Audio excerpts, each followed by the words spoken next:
کہ پیر پنجال کے اندر اگر بارڈر کے اوپر فائرنگ ہوتی ہے تو وہ اننت ناگ سے آ کے یا دلی کی پارلیمنٹ کی سیٹ سے آ کے لوگوں کی سیوا کرنے نہیں آئے گا، وہ وہاں کا لوکل ہوگا پیر پنجال کا۔ ہمارا یہ ہے کہ کیوں نے شروعات کی تھی، پہلے بھی سیٹ دی ہے، پہلے بھی تو ایم پی کی سیٹ نیشنل کانفرنس کی رہی ہے رجوری پنچ سے، تو آج تک کیوں نہیں؟ تو ہم چاہتے ہیں کہ ہماری ریپرزنٹیشن ہونی چاہیے اور ہونی چاہیے۔ یہ میں نے کالا سوٹ یا کالا بوٹ ڈال کے گھوم رہے ہیں نا، تو یہ نیشنل کانفرنس کی دین ہے۔ یہ نیشنل کانفرنس کی سرکار کے ٹائم کے لوگ لگے ہوئے آج جو یہاں ویو مال میں آ کے شاپنگ کرتے ہیں، آج دلی جا کے شاپنگ کرتے ہیں، جب ونٹر ویکیشنز ہوتا ہے تو وہ شاپنگ کرتے ہیں بچوں کو لے کے، تو یہ نیشنل کانفرنس۔ آپ مجھے بتاؤ، اگر جتنا بھی رجوری پنچ کے اندر چاہے وہ پہاڑی ہے یا جو گجر ہے، وہ آنکھیں بند کرے ایک بار رات کو سوچے کہ نیشنل کانفرنس نے کیا کیا، نیشنل کانفرنس نے آپ کو ہندوستانی بنایا۔ ہمارے پاس لیڈرشپ موجود ہے، ہماری کوالٹی آف لیڈرشپ جو جس کو کہا جاتا ہے، وہ آواز جو ہر گلی کوچے ہر گلیارے میں جو گونجتی ہے، جو بڑی بے باکی سے ہماری لیڈرشپ جو ہے اپنی آواز اپنی بات کو پبلک ڈومین میں رکھتے ہیں۔ ہمارے پاس ہیں لیڈر موجود، ہم نے بس یہی کہا کہ یہ ہمارا کلیم ہے، ہمارے اس کلیم کو کنسیڈر کیا۔ فاروق عبداللہ کو ملے، کس بارے میں بات چیت ہوئی؟ بیسیکلی آج ہمارے جو وکلا لوگ ہیں جو جموں کشمیر ہائی کورٹ میں پریکٹس کرتے ہیں، تو کچھ پارٹی میں جوائنٹ سیکرٹری بھی ہیں جیسے میں ہوں، اور بائی ایکس پریزیڈنٹ ہیں یوتھ کے پنچ ڈسٹرکٹ کے، اور ہمارے دیگر بھی لوگ جو ہیں پارٹی کے لیڈر ہیں۔ کیونکہ ہماری نیشنل کانفرنس پارٹی جو ہے، کیونکہ میں پہاڑی کمیونٹی سے تعلق رکھتا ہوں، تو نیشنل کانفرنس نے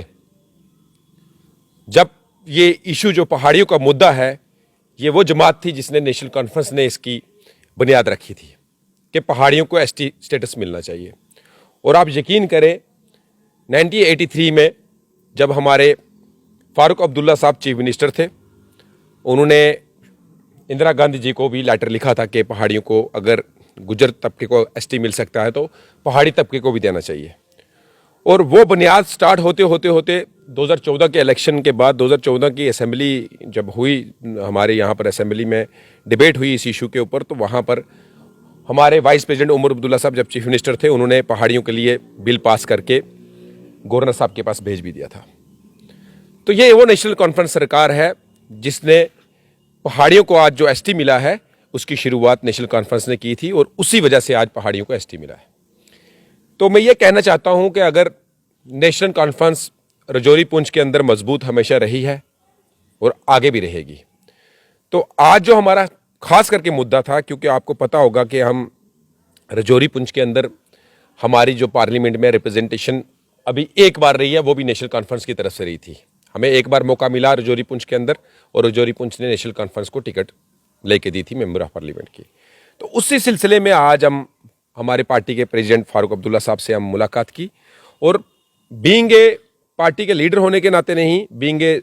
وہاں کے لوگ جو شہری رجوری پنچ کے ہونے کے ناطے بھی ہم نے اپنی جو وہاں کے لوگوں کی وائس ہے، جو وہاں کے لوگ چاہتے ہیں کہ نیشنل کانفرنس کو اس ٹائم جو ہے جو ممبر آف پارلیمنٹ کا جو کینڈیڈیٹ ہے وہ پیر پنجال سے ہونا چاہیے، apart from the any religion, چاہے وہ ہندو ہے، مسلم ہے، سکھ ہے، کرسچن ہے، کوئی بھی ہے۔ تو اسی سلسلے کو لے کر ہم نے وہ ڈیمانڈ رکھی، تو اس کو بڑے پیشنس سے آج ہمارے پارٹی کے پریزیڈنٹ فاروق عبداللہ صاحب نے سنا اور بڑے ہی پازیٹیو ریمارکس دیے، تو اس بات کو لے کے ہماری آج میٹنگ تھی۔ کچھ دن پہلے جو خبریں گردش یہ کر رہی تھی کہ جاوید رانا صاحب جو کہ نیشنل کانفرنس کے جو سینئر لیڈر ہے، ان کو ہو سکتا ہے کہ نیشنل کانفرنس اننت ناگ اور راجوری والے سیگمنٹ سے ٹکٹ دے سکتے ہیں۔ اس کے بعد میاں صاحب کا بھی نام گردش کر رہا تھا۔ تو جس طرح سے پہلے بھی میں نے ذکر کیا کہ وہاں کی لیڈرشپ جو باقی پارٹیوں کے ساتھ ہے، وہ کہہ رہی ہے کہ جو خطے پیر پنچال کو ہمیشہ اگنور کیا گیا، خاص کر لوک سبھا الیکشن کو لے کے۔ آج آپ نیشنل کانفرنس کے پریزیڈنٹ صاحب سے بھی ملے، تو ان کی طرف سے کیا کچھ اس بارے میں کوئی بات ہوئی؟ دیکھیے، ایک تو یہ تھا کہ پارٹی پریزیڈنٹ یہاں آئے ہوئے تھے، تو چھٹی تھی، ہم نے چند وکیلوں نے ہم نے آپس میں مشورہ کیا اور ٹائم لیا، تو ڈاکٹر صاحب نے کہا آپ آؤ، میں یہاں اویلیبل ہوں، آپ سے بات کروں گا۔ ایک تو ملاقات کرنا تھا، ان سے ملنا تھا پارٹی پریزیڈنٹ صاحب سے، ساتھ ساتھ ہم نے یہ بات بھی وہاں پہ کی کہ یہ جو پارلیمنٹری الیکشن آنے والا ہے کچھ ہی دنوں میں، جس کی نوٹیفیکیشن ہونے والی ہے، اس ضمن میں ہم نے یہ کہا کہ ہم جو رجوری پنچ کے لوگ ہیں، ہم یہ کلیم کرتے ہیں کہ ہمارے پاس کوئی لیک آف لیڈرشپ نہیں ہے، کہ ہمارے پاس کوئی بندہ ہی نہیں ہے جو ڈیزرو ہی نہیں کرتا اس پوسٹ کے لیے، اس پوزیشن کے لیے کوئی بندہ ہمارے پاس ایلیجیبل ہی نہیں ہے، پھر تو آپ کسی دوسرے آدمی کو کہیں سے بھی اگر لاؤ گے تو وہ پارٹی کا ایک بڑا ڈیسیجن ہوگا۔ As a party worker, as a national conference کے کارکرتا کے ناطے سے ہمیں وہ فیصلہ جو ہے وہ ماننا پڑے گا۔ ادروائز ہمارے پاس لیڈرشپ موجود ہے، ہماری کوالٹی آف لیڈرشپ جو جس کو کہا جاتا ہے، وہ آواز جو ہر گلی کوچے، ہر گلیارے میں جو گونجتی ہے، جو بڑی بے باکی سے ہماری لیڈرشپ جو ہے اپنی آواز، اپنی بات کو پبلک ڈومین میں رکھتے ہیں، ہمارے پاس ہیں لیڈر موجود۔ ہم نے بس یہی کہا کہ یہ ہمارا کلیم ہے، ہمارے اس کلیم کو کنسیڈر کیا جائے۔ ان کی طرف سے وہاں سے پھر کیا بتایا گیا؟ کوئی بات سامنے رکھی فاروق صاحب نے؟ ڈاکٹر فاروق صاحب نے بڑے زبردست انداز میں انہوں نے ہماری بات کو سنا، اپنی باتیں بھی سنائیں، اور ان کا اپنا انداز بیان ہوتا ہے جس کے لیے وہ بڑے پاپولر ہیں۔ انہوں نے کہا کہ بالکل آپ کو نراش نہیں کیا جائے گا،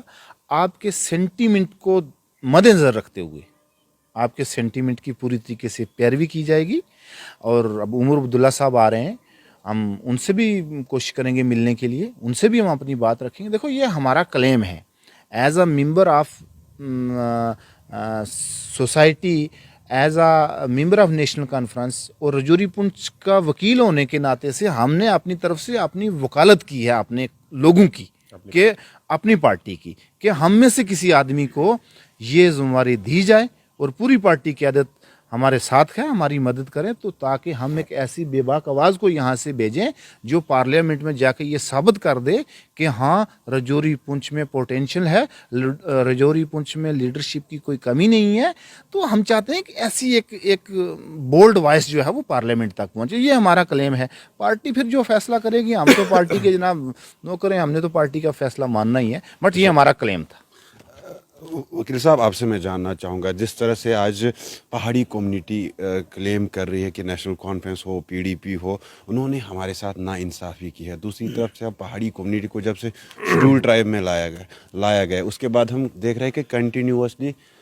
جو ہے وہ بی جے پی جوائن کر رہے، اس کا کوئی فیکٹر ہے؟ دیکھو، آج آپ رجوری پنچ کے اندر جائیں، پہلے ان لوگوں کو یہ پوچھیں کہ آپ نے گریبان پہ دیکھیں، چاہے وہ میرا بھائی ہو، چاہے میرا چاچے کا بیٹا ہو، یا چاہے میرے کزنس بھی ہو، یا چاہے میری ماسی کے بیٹے بھی ہو۔ آپ کو ایک چیز میں بتا دیتا ہوں، آج یہ میں نے کالا سوٹ یا کالا بوٹ ڈال کے گھوم رہے ہیں نا، تو یہ نیشنل کانفرنس کی دین ہے۔ ہر گھر میں 2 لوگ ٹیچر ہیں، ہسبینڈ اور وائف، رہبر تعلیم میں ان کو پوچھنا جب وہ 12th پاس کر کے، گریجویشن کر کے نوکری ملی تو کس کی ملی؟ یہ نیشنل کانفرنس کی سرکار کے ٹائم کے لوگ لگے ہوئے آج جو یہاں ویو مال میں آ کے شاپنگ کرتے ہیں، آج دلی جا کے شاپنگ کرتے ہیں، جب ونٹر ویکیشنز ہوتا ہے تو وہ شاپنگ کرتے ہیں بچوں کو لے کے، تو یہ نیشنل کانفرنس کی دین ہے۔ آپ مجھے بتاؤ، اگر جتنا بھی رجوری پنچ کے اندر، چاہے وہ پہاڑی ہے یا جو گجر ہے، وہ آنکھیں بند کرے، ایک بار رات کو سوچیں کہ نیشنل کانفرنس نے کیا کیا۔ نیشنل کانفرنس نے آپ کو ہندوستانی بنایا، نیشنل کانفرنس نے آپ کو قتل عام سے بچایا، نیشنل کانفرنس نے آپ کو سیکولرزم بتایا، نیشنل کانفرنس نے آپ کو نوکریاں دی۔ آپ مجھے بتاؤ، رہبر زراعت کس نے دیا؟ رہبر تعلیم کس نے دی؟ جو جتنے بھی پروجیکٹ ہیں یہ نیشنل کانفرنس کے ٹائم ہے۔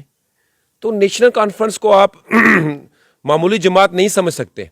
اگر آج کے ٹائم پہ پارلیمنٹ کی 2 سیٹوں کے لیے ڈکلیریشن بی جے پی نے کر دی ہے، ادھمپور سے اور جموں سے، اور ادھمپور سیٹ سے، کیوں نہیں اننت ناگ رجوری پنچ سے کی؟ کیوں نہیں کی؟ ان کو پتہ ہے کہ نیشنل کانفرنس اسٹرانگ پارٹی ہے، اور نیشنل کانفرنس کو ہرانے کے لیے جتنی مرضی سیاست کرے،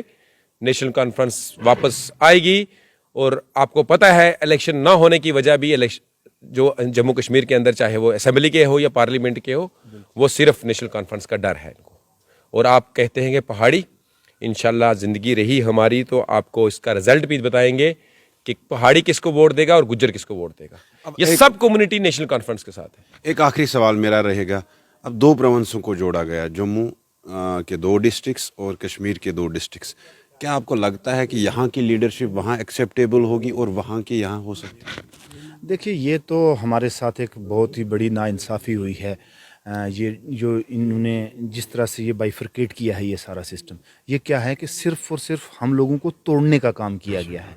بہت ساری دیکھیے، آپ یہ بتائیے کہ آپ اننت ناگ کا آدمی جو ہے وہ پونچھ منڈی لاسٹ بارڈر کے آدمی کی پریشانی کو کیسے سمجھ سکے گا؟ اس وقت وہاں پہ فائرنگ ہو گئی ہے، اس وقت وہاں سے کوئی پار سے گولہ باری ہوتی ہے، ہمارے لوگ زخمی ہو جاتے ہیں، تو اننت ناگ کا آدمی آ کے پونچھ کے بندے کی کیسے بیمار پرسی کر رہے، کیسے اس کے حال کو کیسے جان سکتا ہے، یا ہمارا بندہ یہاں سے جا کے وہاں کیسے جا سکتا ہے؟ یہ صرف اور صرف ہماری جو یونٹی تھی، جو ہماری ایک بہترین، وہ ہماری ایک مضبوط ایک سیٹ تھی، اس کو توڑ کے بس ہم لوگوں کو قسطوں میں بانٹنے کا کام کیا ہے مرکزی سرکار نے۔ باقی آپ یہ کہو گے ان چیزوں سے اور یہ سب کرنے سے لوگوں کو ڈیولپ کرنے کی ان کی سوچ تھی، ایسا کچھ بھی نہیں تھا۔ اور آپ نے نشیرہ کو اور سندر بنی کو ہم سے کاٹ کے جموں کے ساتھ لگا دیا۔ انہوں نے وہ ایک قسم بندر بانٹ جو ہوتی ہے نا، کہ کس طرح سے اس طرح کا ایک بلاک بنایا جائے تو ہم اپنے لوگوں کو سیو کریں اور ہم اپنی سیٹیں وہاں سے نکال سکیں، یہ ان کی پالیسی تھی۔ رہی بات رجوری، پونچھ اور اننت ناگ کی، تو الیکشن ہوگا، رزلٹ ہوگا، اسی نشام آپ ہم سے بات کر لینے انشاءاللہ۔ ان کو اس چیز کا احساس دلا دیا جائے گا کہ نیشنل کانفرنس کے لوگ اور رجوری پونچھ کے لوگ نہایت ہی سنجیدہ، غیور اور بڑے بہادر لوگ ہیں، وہ اپنا فیصلہ کرنے میں کبھی کوئی بھول چوک نہیں کریں گے جناب۔